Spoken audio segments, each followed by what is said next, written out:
लग्नाचे दागिने म्हणजे श्रीमंत पेशवाई दागिने, नाशिकचे सुप्रसिद्ध सराफ मयूर अलंकार सराफ। ताज्या बातम्यांसाठी नाशिक न्यूजच्या YouTube चॅनलला सबस्क्राईब करा आणि बेल आयकॉनला प्रेस करा।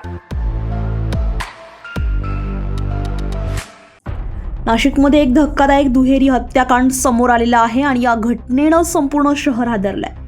नाशिकच्या नाशिक रोड जेल रोड परिसरामध्ये ही थरारक घटना घडली आहे। किरण एकनाथ हजारे असं पतीचं नाव आहे आणि त्याने पत्नीचा आणि स्वतःच्या मुलाचा निर्घुण खून केलेला आहे। ब्लेड सदृश्य चाकून पत्नीवर तसेच मुलाच्या गळ्यावर वार करत हा खून करण्यात आल्याची माहिती समोर आलेली आहे। घटनेनंतर आरोपी पतीनं स्वतः विषारी औषध सेवन करून आत्महत्येचा प्रयत्न केलाय। त्याला तात्काळ नाशिक रोड येथील बिटको रुग्णालयात दाखल करण्यात आलाय। त्याची प्रकृती सध्या चिंताजनक असल्याची माहिती आहे। दरम्यान या दुहेरी हत्याकांडामधील नेमकं कारण अद्याप अस्पष्ट आहे।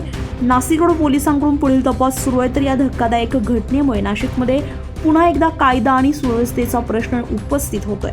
संजय परमार, नाशिक न्यूज, नाशिक। ताज्या बातम्यांसाठी नाशिक न्यूजच्या YouTube चॅनलला सबस्क्राईब करा आणि बेल आयकॉनला प्रेस करा।